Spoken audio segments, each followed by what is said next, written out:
3 teams that get relegated, I would probably say. Welcome to season 2 of One-2-One with Simon Jordan. We've made a few changes in the format this year. I want you to record videos and send them to me at one-to-one@talksport.co.uk. And like these reprobates that we found knocking about talkSPORT, this is what I want to hear from you.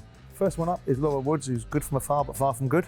Hello Simon Jordan, my name is Laura Woods and I'm the host of the award-winning talkSPORT breakfast show. Indeed you might have heard of it on talkSPORT.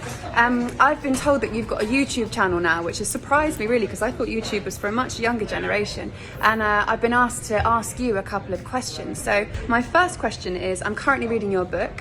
I'm on page 21 and I just wanted you to let me know when it gets good.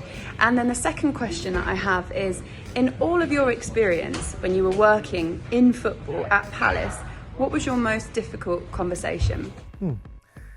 Good to know that Laura's trying to broaden her horizons by reading something. The word will probably trouble her because she's a bit monosyllabic. It depends upon the context. I found the first firing of a manager, which was Alan Smith, the most difficult, because I felt that he was entitled to a degree of dignity.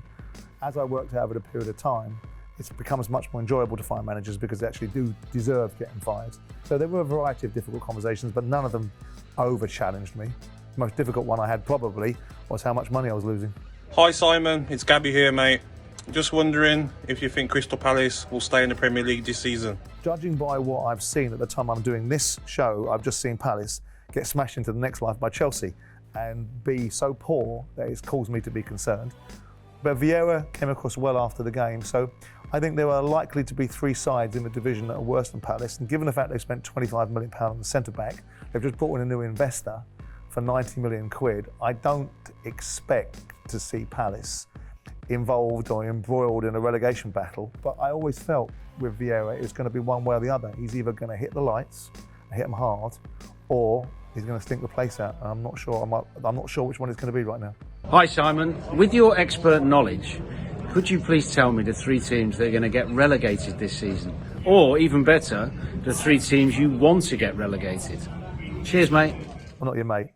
3 teams that get relegated, I hate that because I'd never like to forecast other people's demise. I'm much happier talking about who's going to win something rather than who's going to lose something.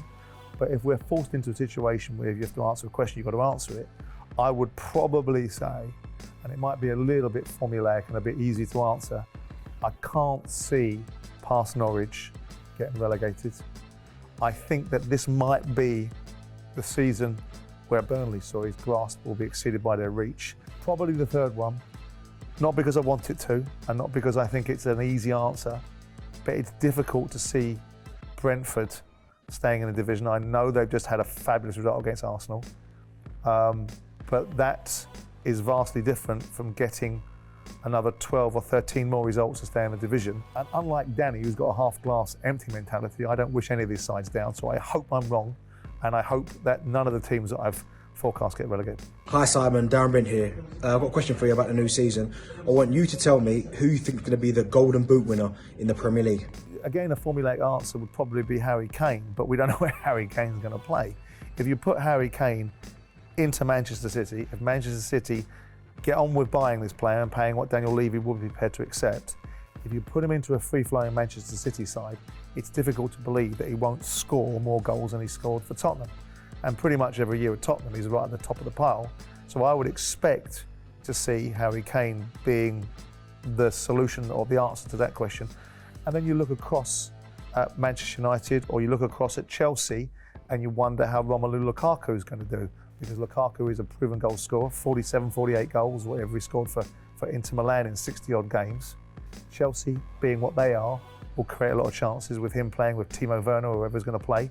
So Kane, Lukaku, I don't think I'd be far wrong if I picked one of those 2. Don't forget, with the new format, I want your questions coming in by video format at one-to-one@talksport.co.uk.